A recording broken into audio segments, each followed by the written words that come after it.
The topics and opinions expressed in the following show are solely those of the host and their guests and not those of W4CY Radio, its employees, or affiliates. We make no recommendations or endorsements for radio show programs, services, or products mentioned on air or on our web. No liability, explicit or implied, shall be extended to W4CY Radio or its employees or affiliates.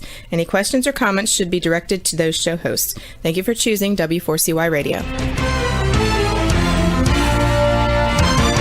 Inarticulate speech, inarticulate speech of the heart. Inarticulate speech, inarticulate speech of the heart. Inarticulate speech, inarticulate speech of the heart.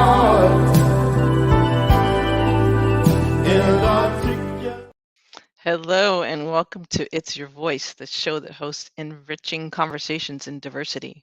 My name is Bahia Yaksan, and I am honored to have a platform that gets to feature people's brilliance and eye-opening and educational ideas and creativity. I'm really excited about our show today. We have two guests, very productive, creative.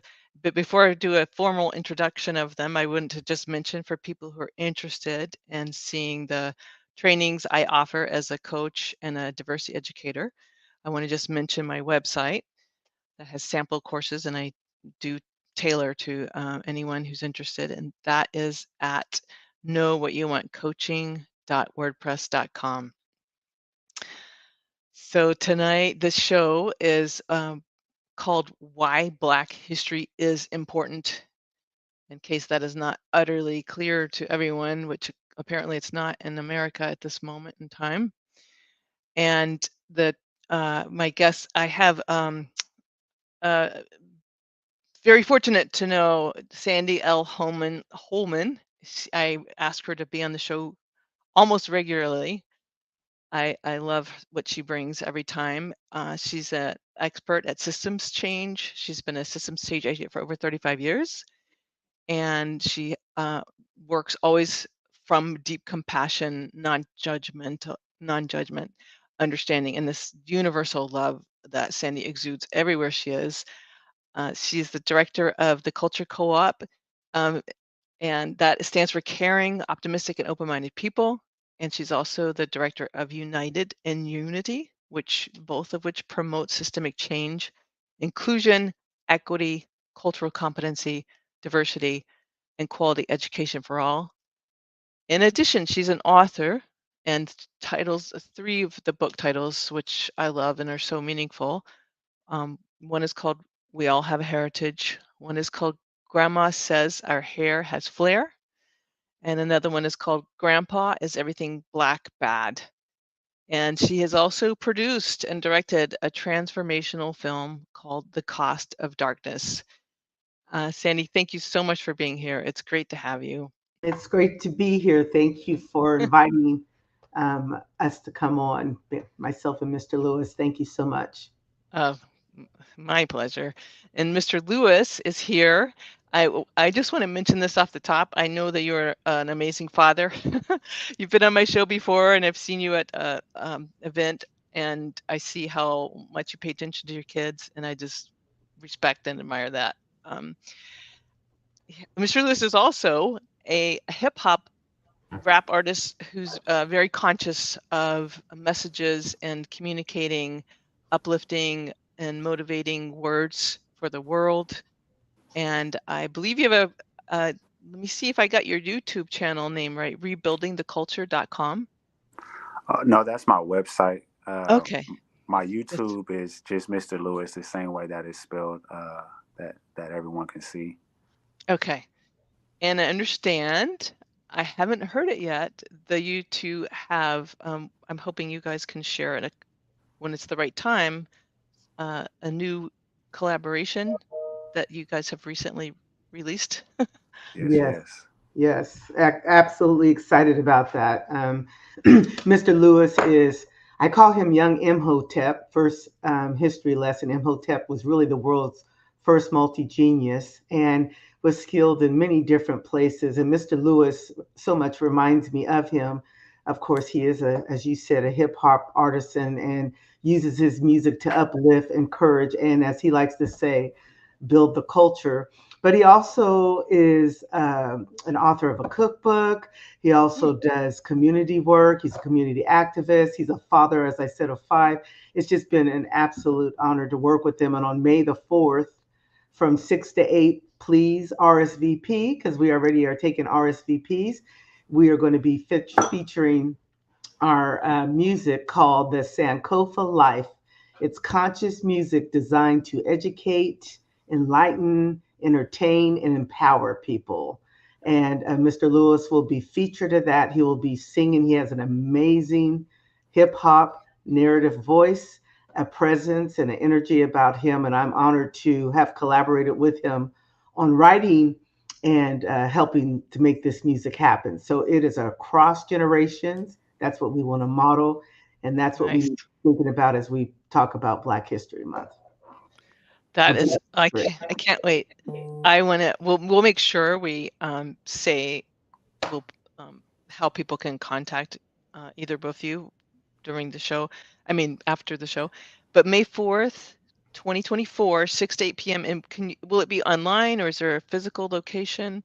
It'll be a physical location, and when people register, they will be given the address as we get closer to the date. So we have a scan code on the flyer, or you can email me, or you can reach out to Mr. Lewis and RSVP, because we are going to have a limitation to the number of people that we can have. But it is an incredible model of bringing history to the forefront. And making sure people understand the relevance it plays in understanding all of our cultures and where we come from and the world as we know it today. Wow, I can't wait. For people who are able to have cameras watching us on video, our engineer Rebel will post the beautiful poster in the QR code again, so you can go take a picture of that. And also, why don't you, just in case people can't stay with us the whole show, can one of you give an email address how people can contact you if they want to register for this? Sure. Info, INFO, or you can say Sandy, SANDY, at Culture, CULTURE, CO-OP.com. Thank you. That's great. I can't wait. I'm going to register as soon as we're done. Yes, I hope you can come. It's going to be a treat. He's amazing. Thank you. You're welcome.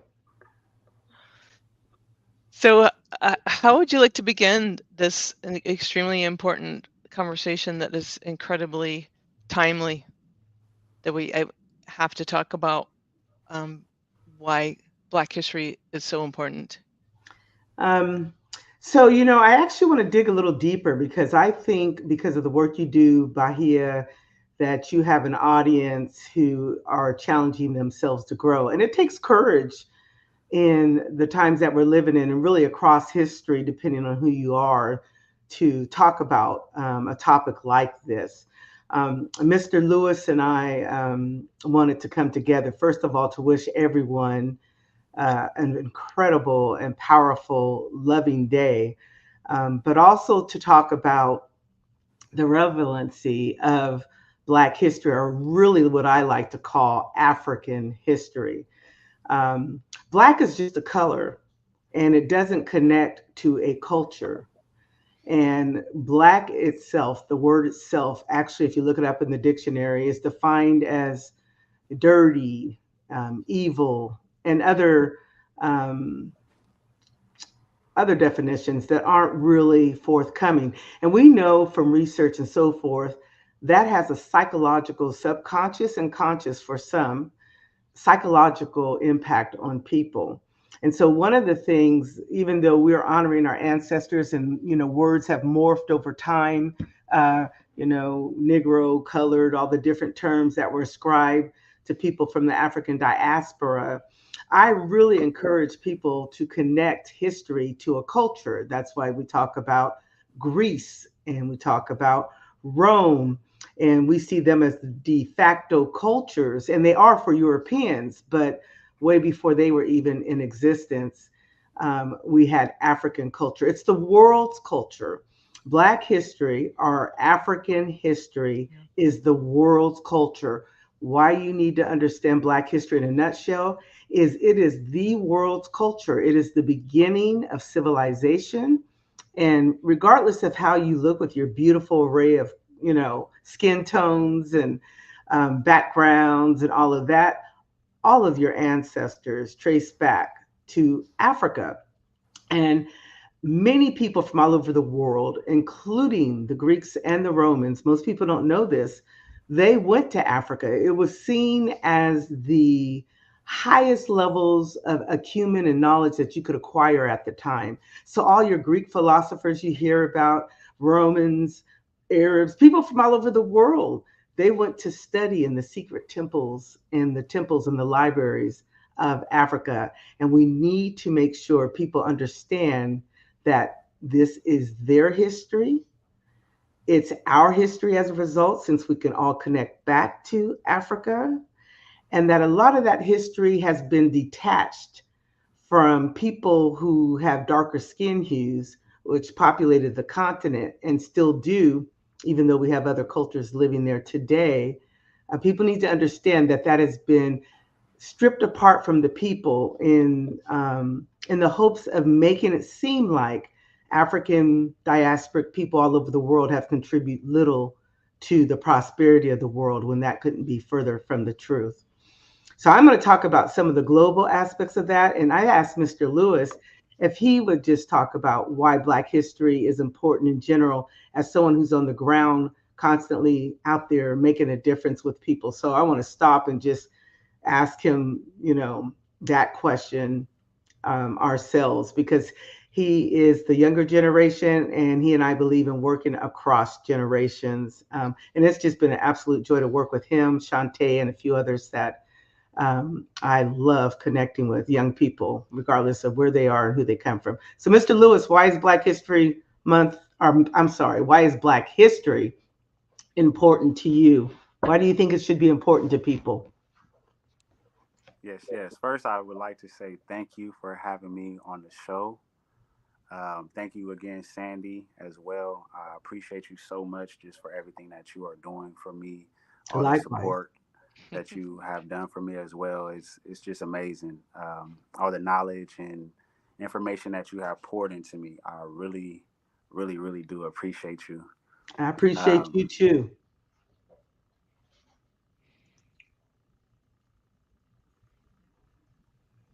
Mr. Lewis, are you still there? yes, yes. Can you hear me? Yes, I can hear you now. Okay, okay. Sorry about that. Yes, I think Black history is important because it gives us, insight into.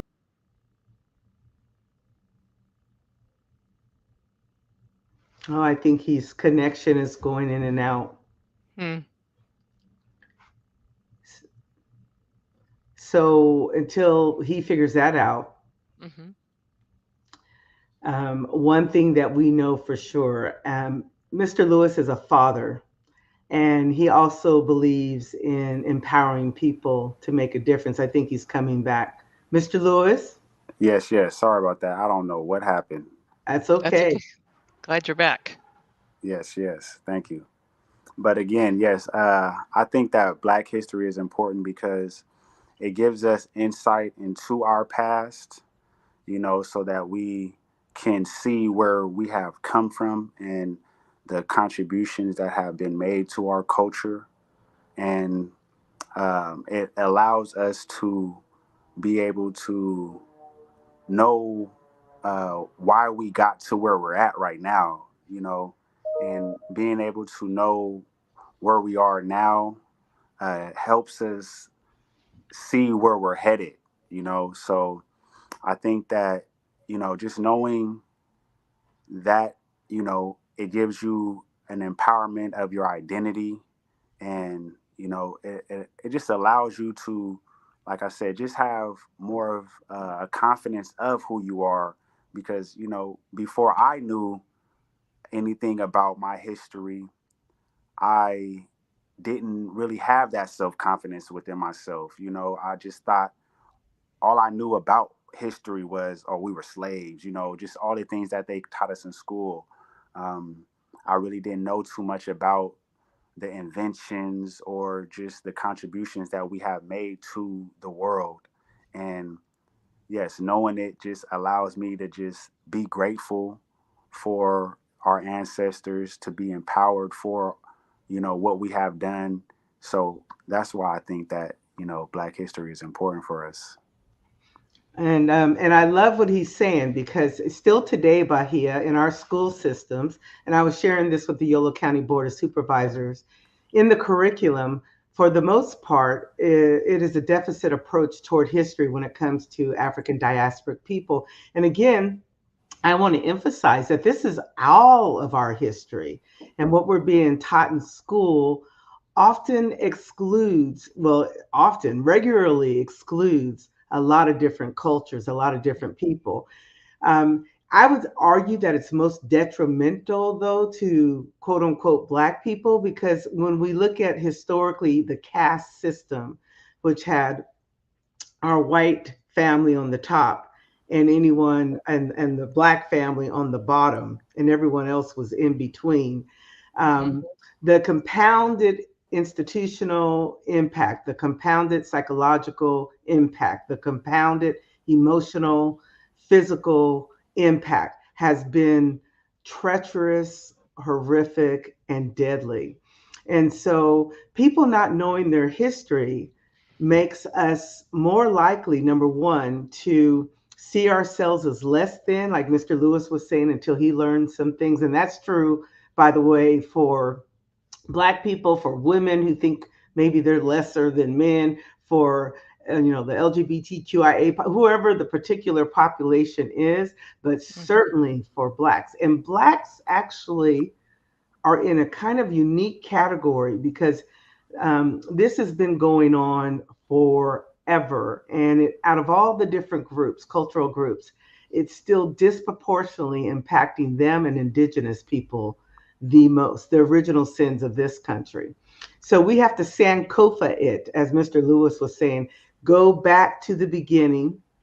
Because honestly, as one of my ancestors would say, and I still commit toward learning from my ancestors by reading their books, watching any videos that they ever did or anything like that.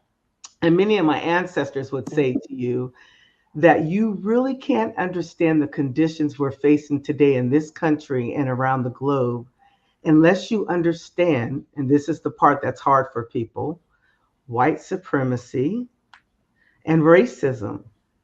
That almost every issue we're seeing in our country and around the globe can trace back, if you dig under the blankets, dig deep into the garden, go deep into the psyche, to those two things. So we have this whole system set up on these constructs of white supremacy designed to advantage and hold the status quo of dominant cultures around the world. And we have these whole constructs, infrastructures, policies, laws, practices, institutionalization of various practices and patterns that are designed and effectively keep other groups of people down, in particular Black people. So some of the constructs of this and not understanding the history and how it began would have you thinking, and it has many people thinking around the globe, that Blacks are inferior, they're less intelligent, they're savages, they're criminals, they're thugs, they're drug users, all these horrendous stereotypes, which are a gross mischaracterization of what is really going on. Certainly there is pathology, but that pathology is directly connected to the impact of white supremacy on people of color communities, on other communities. That's why I want to work with people like Mr. Lewis, who are a generation younger than me, is each generation, one of the constructs of not knowing history is that we repeat the same lessons over and over and over again, each generation. when really each generation needs to hit the ground running where the other one left off, so we can continue to pick away at this systemic um, eugenic caste supremacy ideology ism cultures that we're all living in globally. So one of the things I love about Mr. Lewis is like when I see him working and hip hop, there's so many ironies. Hip hop, which also has its origins in Africa, and a lot of hip hop artists don't know that. Mr. Lewis does, I'm sure, but it is a powerful way to engage people from a variety of different cultures to teach them history. And that's what we are trying to do as we talk about the importance of Black history. And so I get a joy watching Mr. Lewis work with people and take words that he and I have created and bring them to life through that powerful voice he has and that presence and that loving energy he has. He just breaks all kinds of stereotypes because he's, like I said, he's like a young Imhotep.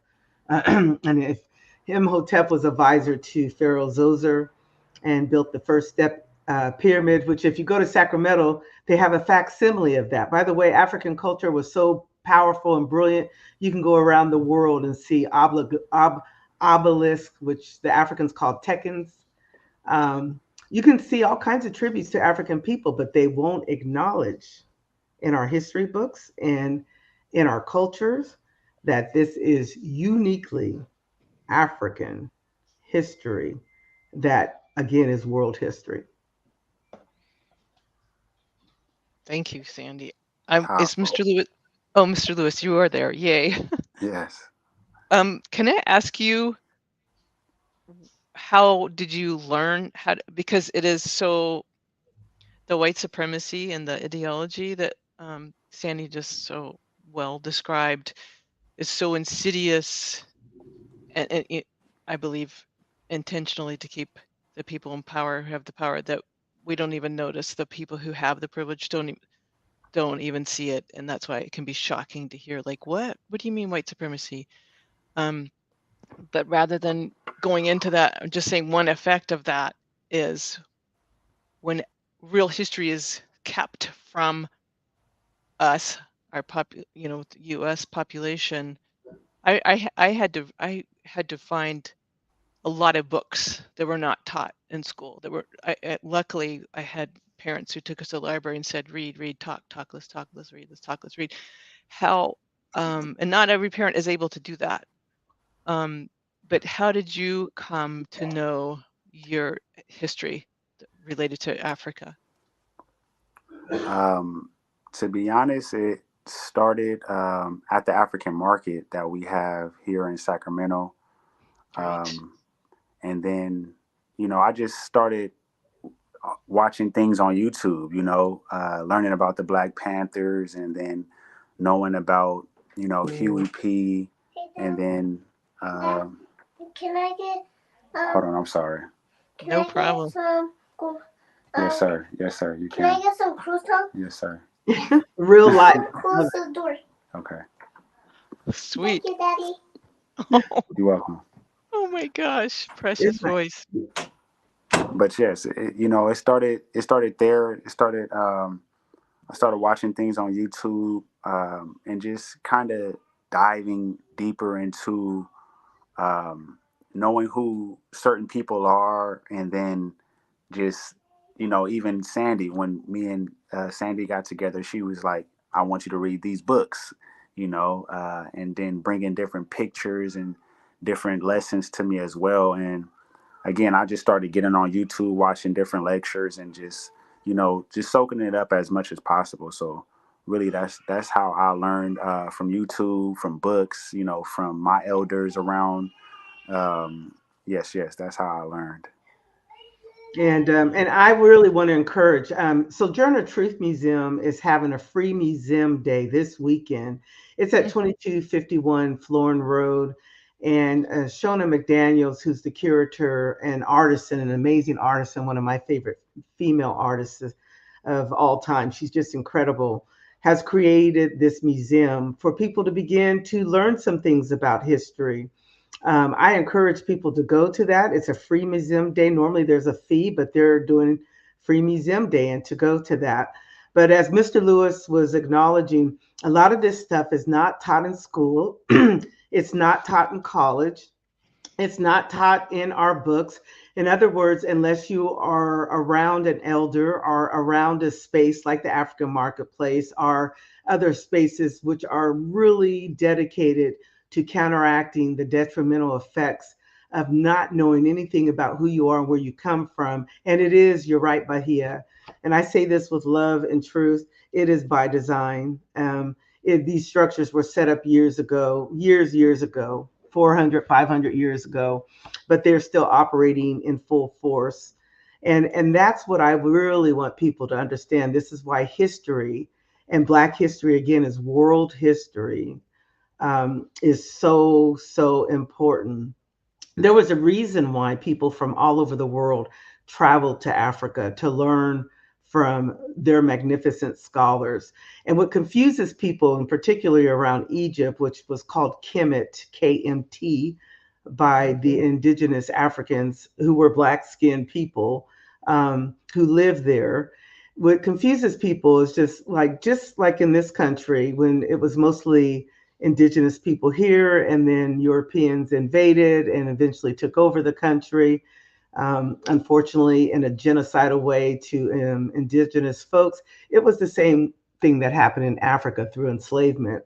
And so people forget that before the Greeks came, the Hyksos, which was an Asian diasporic people, before the Arabs that are there today, before the Romans, before the Germans, before so many other groups came, primarily because of the wealth of Africa. That's still going on today, by the way. It incentivizes other countries to come under the guise of wanting to help people, but really going after those resources. I just want to be honest today with everyone. Hmm. All Thank of you. that has made people forget who was originally there in Africa. So if you look at Egypt, dynasties 1 to 12, Dynasty 18, Dynasty 25 were indigenously Black people. And in fact, during those times, the pyramids were built, mathematics, science, philosophy, the arts, government, all of that was already in place before any invaders came to Africa. Um, People look over there today and they try to take Egypt out of Africa because they don't want to give them credit for it. They try to say the knowledge came from the north when it actually came from the south. And the Egyptians, the early Egyptians who called themselves Kemites, or at least that's what we think they call themselves based on their own writings, Metanuture, which the Greeks changed to hieroglyphics. They say their relatives were the Nubians and the people from the south. They fought, obviously, like families fight in real life, but they say themselves that their relatives were from the South. Civilization came from the South. Their knowledge, the Egyptians perfected the building of the pyramids, but those were done in Uganda, Ethiopia, what we call today, Nubia. Those things were done prior to that. And they say that themselves. And even the Greeks, the philosophers, and almost all of them who were worth their salt and have contributed to society, describe the people there as having woolly hair, dark skin, and being brilliant when everyone else was just learning to walk. They were already essentially metaphorically running in Africa. So most people don't hear any of these things, not any of it at all. And in fact, when you say these things, people kick back at you and they try to distort it, but the evidence is so clear.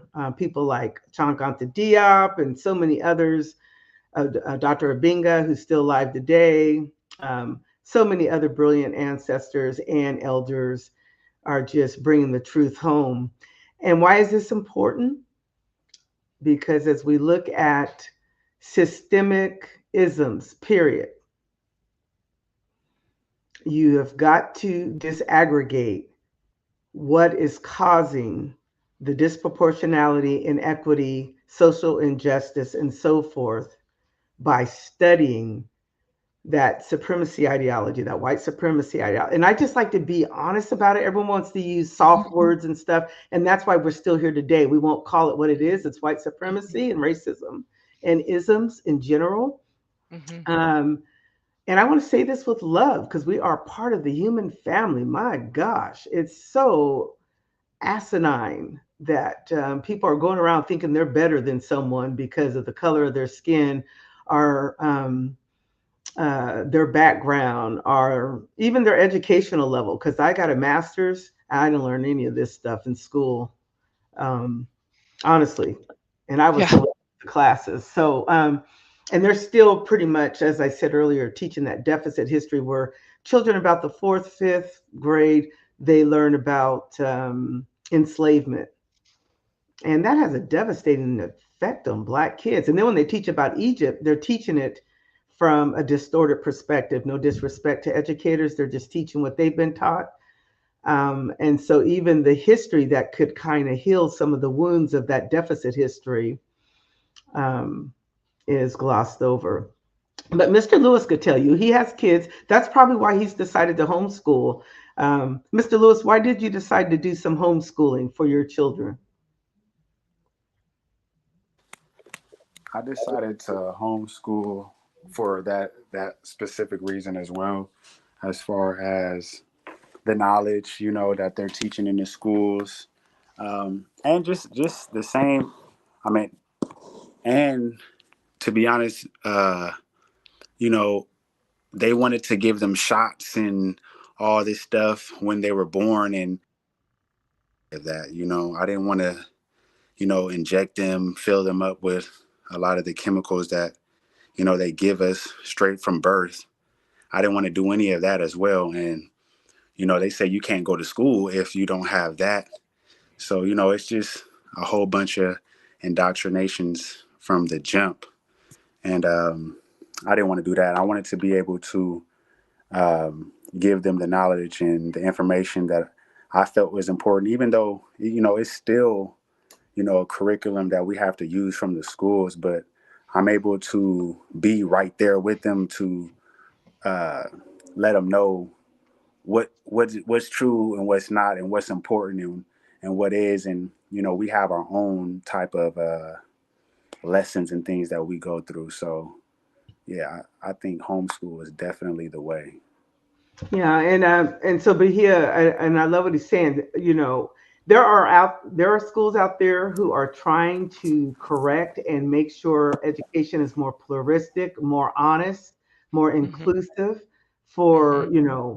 whether you're talking about African diasporic people, Asian women, Indian, whatever. We're such a beautiful pluralistic society. Mm-hmm. And again, all of their roots trace back to Africa. And there's many wonderful educational efforts around the country where people are trying to make things better. But the research is clear that it's not still serving Black and Brown children very well. They're starting school hopeful and excited, and by the time they graduate, if they graduate, their perception and how they see themselves, their worth, their value, is very, very mitigated and not good. So it's important to study Black history because when we study Black history, we can look at how systems are affecting people and communities and cultures and individuals.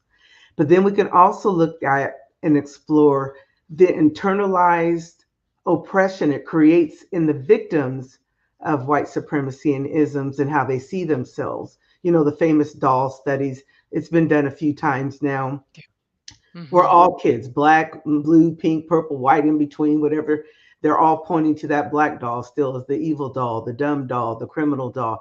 That is because they have gotten the messaging in our media, in our Mm-hmm. education, in our government, in our environmental practices, in every fabric of our society that if you have darker skin, you are not worth as much. And that is a toxic Mm-hmm. message. And that's why when people ask questions like, well, Sandy, Black people are killing Black people, what do you say about that? I direct it right back to what white supremacy has done and how Black people see themselves. They've stolen their history. They've taken away their value, their life, wealth, value. They don't see themselves as value. It is very, very connected, and we can't go through all that today. But it's important to do it from those 2 points: looking at our systems globally, and then looking at interventions and things and what it's done to the victims of supremacy ideology and isms, and helping to heal the internalized oppression that they have adopted about themselves subconsciously and consciously. Um, and the messages are very clear. You still have people around the world trying to bleach their skin. I remember when China opened their Barbie store, their new Barbie store in China, the people were rushing for the white blonde Barbies more than Chinese looking Barbies. Um, uh, European is considered the de facto quality standard. European spas, European bread. Like it's whiteness is centered and everything else pivots around it. And all of these subtle and not so subtle things contribute toward how we operate, how we classify a people, how we see a people, and how people feel about themselves. That's why when I met Mr. Lewis, I was just charged. Here's this young man who, like many men, in particular African diasporic men, who've gotten the message that their lives don't matter. Worst of all Black people have, but Black men get it the worst. Okay. And here's this young man, vibrant, out there, incredible father. I haven't seen very many that match his level of investment in their children. And I mean, of any background. Staying positive, being out there, trying to invoke positive images and messages and education to make people think differently, trying to build the culture, as he calls it. I watched him for a while before I approached him, but I loved what he represents because it takes a powerful person against this onslaught of all that is being done to whole groups of people to counteract that.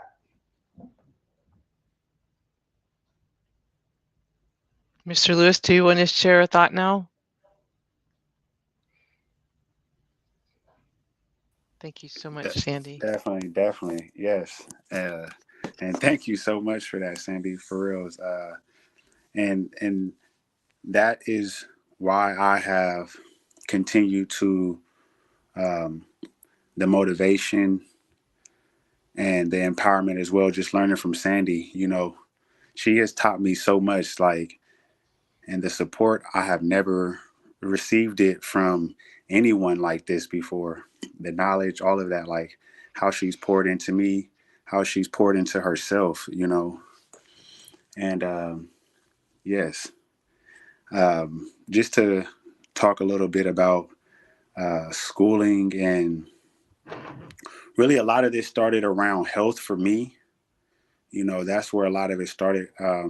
Just wanting to change my diet as well, and family as well. A lot of it started around family for me because my mom's adopted, and my dad doesn't know his dad, and my mom had 2 children. I mean, she had 2 children with someone else, and my dad had 4 children with someone else. So it's like a lot of my family togetherness wasn't really there for me. A lot of times all my brothers and sisters was with their side of the family, and it was like that a lot. And I always told myself, like, I'm going to make sure that when I have children, I have them with one woman. I'm not going to have a whole bunch of, baby moms and stuff, and that's really what stuck with me. It's just like I wanted to make sure that my children were together, and things just continue to evolve for me. Yes. And and again, for those out there who may be thinking, well, that's what Black people do. They just what Mr. Lewis described when he was growing up. This is the result of the cultural chaos that is created in communities of color and within each family. This is one of those direct results of historical practices of white supremacy, eugenics, caste, and so forth. You will have a few outliers that on the bell curve of life are allowed to succeed. So they can look at that and say, well, look at that Black person did it. They're successful. Look at Oprah. Look at this. Look at that. But the bell curve, the masses of people, because of the way the systems are designed historically and maintained, and so nuanced to the point where now the victims will do things to themselves. That's how sophisticated these systems are. They're insidiously astute at what they do. It creates chaos. It creates constant crisis. It creates a lot of drama. So people can't stop to focus on the system and changing it because they're just trying to survive. It creates distractions. And some of them are very legitimate distractions, like when they're killing a Black man, brutality of some sort, or a person, or someone's rights are being taken away. Those are things that have to be addressed, but they're designed to keep us in that perpetual loop of that so that we can't really address the real roots of the problem, which is this foundational supremacy ideology combined with the isms and the hate and injustice and inequity. This, in other words, it's not a deficit of individual people. What was happening with Mr. Lewis's father and others is happening in many families from different backgrounds, but especially African diasporic families, because again, we're at the bottom of that caste from the world order perspective. So all of the things that's hitting every group, and by the way, this stuff hits everyone.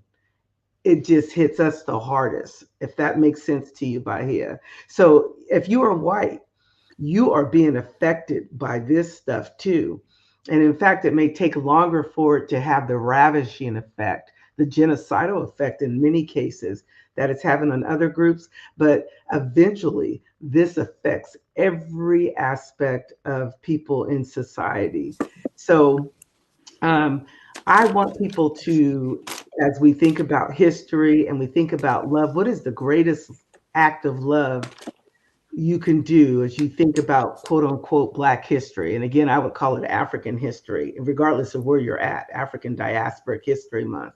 And it should be done year round, as the Martin Luther King marchers in Sacramento that I used to work with for years, and Shona McDaniel's campaign that they're doing right now. And Black History Month is 365 days a year. And I've always felt that way forever and ever, because again, it's world history.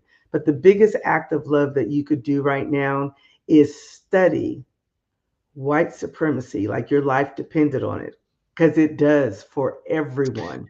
And I mean the constructs of it, which is why we have that paradigm for transforming individuals, communities, systems, and beyond. We're looking at that system stuff. When you come out of that process, you will have a basic mind share and understanding and approach your policies and interventions and social justice efforts differently than this reactionary crisis campaign visual kinds of things, which are important, but are only going to always nick only at the surface, because that's what they are designed to do. So, and then we have our Sankofa play, the music experience that we were talking about, Mr. Lewis and I. And actually together, I have put together an anti-Blackness packet addressing anti-Blackness in our communities. And that's going to be available to people here soon. And the Sankofa music project that we're working on is a part of that. Again, this is a key reason why we should work on it. As you show a couple of those pictures, all those faces you saw on that first slide have been people whose lives have been taken unjustly. And again, this isn't because they were doing horrible criminal things. You took a candy bar, so you deserve to be shot in the head. I mean, it's just that love act of learning history, of learning your African history, everyone, regardless of who you are, and learning the distortion that has been done to make people with darker skin think they have no history, that their continent was the dark continent, all that stuff.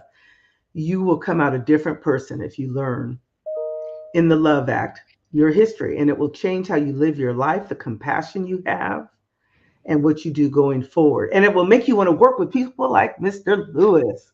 Um, Definitely. and Well, again, he's like my little young Imhotep. I adore him, and Shantae and Camille and Derek. I'm calling out their names because I love these youngsters. They give me so much hope. J. Rob, the others I've had the pleasure of meeting. can I just touch on two or three things before I give you both like your closing thoughts? Yes. Thank you so much. We do have 4 more minutes, so I'll just be quick so you can each give a closing thought, just to barely touch the tip of the iceberg of so many the historical information you're pointing out. Just well, one thing is the doll survey is just completely heartbreaking, and it's such a young age. And if the idea of white supremacy ideology is a new thing for any listeners to consider, if you think about any ideology, if you think about how messages are internalized, it's when it's repeated over and over and over and over and over and over and over and over from and from every institution, not just a school or your religious temple or church, but from housing authority and bank. It's just the same kind of message and pictures of what's called normal reality. I mean, that's just how it works. It's like I mean, that's one way for me to help people access that. It's like, oh, any idea that's pushed and perpetuated and wants to push other things out, we internalize, all of us, and it is delusional. Um, it is a tough thing in a different way, not the same level, for people who have had internalized the delusion of I'm actually better than someone else.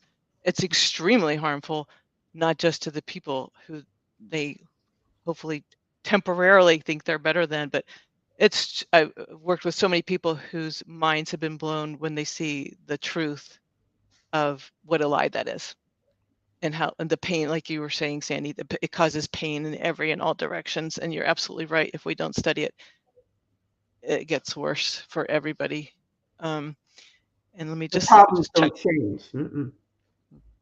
Yeah, and the cognitive dissonance is another term I like, because when we're Yes, growing up, no matter who we are, we all experience this, like, wait a minute, I'm being told that, but that doesn't register. That's not what my intuition says. That's not what I'm seeing. That just over and over again, just such a I'll just say mind twist right now since we're on the air, but um, extremely painful. And I love that you call studying history love, an act of love. And even if you just look at, I know I'm saying like I'm keep pointing to America, although this is heard worldwide, and it's so important to think globally.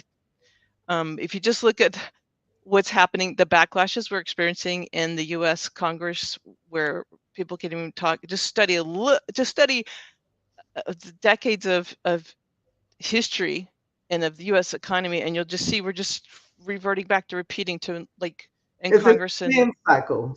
We're on a spin cycle. yeah, anyway, I'm talking too much. I want you each to get to say your closing thoughts. Mr. Lewis, you want to go first? Definitely. Just some closing thoughts for me, and the things that I continue to push is family togetherness, because, like, again, just experiencing a separate family and not really having that togetherness within my family really motivated me to have a family and keep us together, as much as I can, even though I still was affected by it, just learning how to keep a family together. Nobody has taught me how to do that. And so, it affected me as I was having a family. So, just practicing more family togetherness in all ways, through the education, through educating your children, through learning things that are very essential for us,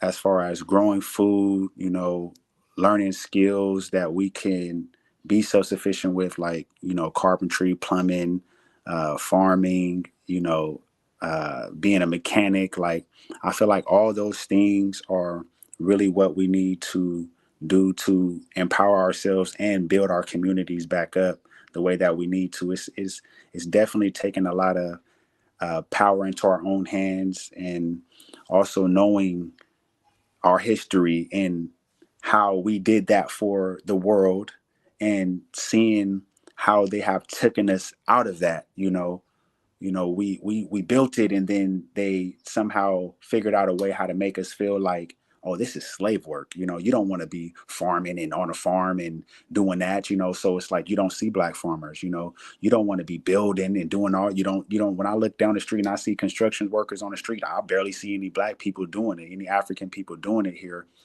So and then, just filling our minds up with a lot of garbage, and I always ask my children, I ask them, where does junk go? And then they tell me in the trash. And I'm like, exactly, so we don't want to fill ourselves up with junk, whether it's food, whether it's, things that make you think bad about yourself. So I try to just keep those things going within my family, within my music and my environment, what we're watching. And, I just encourage everybody else to do the same thing. I know it's a hard thing to do, but we got to continue to build ourselves up as much as we can, build up the ones around us, and keep the love going. And I appreciate Sandy so much for that. Yeah, and I appreciate you too, Mr. Lewis. And I just want to add to what he's saying. And it's a big ask. And I want to encourage everyone to pump up on your love, get brave, dive deep. Get over any guilt. We don't want you to feel guilty. We just want you to understand that certain groups have privilege over others because of the way our systems were designed and are still having an impact in. Go out there and learn. Make white supremacy a priority and understanding it, because then we can really change things. But more importantly, get the will. We have to have the will to change it. History is essential in all of this, or we will repeat the same cycles, which the infrastructure is designed to do, is for us each generation to repeat the same things, but worse and worse and worse, because now we have the advent of technology, social media, so things move even faster. Yeah. But we have the power to snatch back our humanity, to snatch back our minds, honesty, truth, love, to partner with young geniuses like I have the privilege of doing with this young Imhotep that you're listening to, so that the impact that things are having on our family, that our garbage will be addressed and eradicated. My hope is going forward that people remember that African history, or what we erroneously call Black history, and I say that respectfully to my elder. I understand why at the time that was the terminology that was used, is world history. It is the first history. It is our origins. You can't be who you are, regardless of what you look like and where you come from or what your culture is now, without acknowledging the mother and father, the family that birthed you as human beings. And that is directly back in Africa. And so, Bahia, thank you so much for having us on today. We really are appreciative of everything. Thank you both so much. Thank you, listeners. Thank you, Rebel, our engineer. Thank you, Dean, the producer. You could find Sandy at Sandy Culture Co-op. You could find Mr. Lewis, M''Ster Lewis, on the web. Remember, join us on May the 4th. And also, we're going to be facilitating in April the Cost of Darkness documentary for anyone who wants to join us too. It's very powerful. And please tune in next Wednesday at 8 p.m. Eastern Time at W4CY.com and Talk4 TV. And may everyone have enriching conversations in studying history and diversity this week. Thank you. Inarticulate speech, inarticulate speech of the heart. Inarticulate speech, inarticulate speech of the heart. Inarticulate speech, inarticulate. Okay, well, it needs to be cleaned up.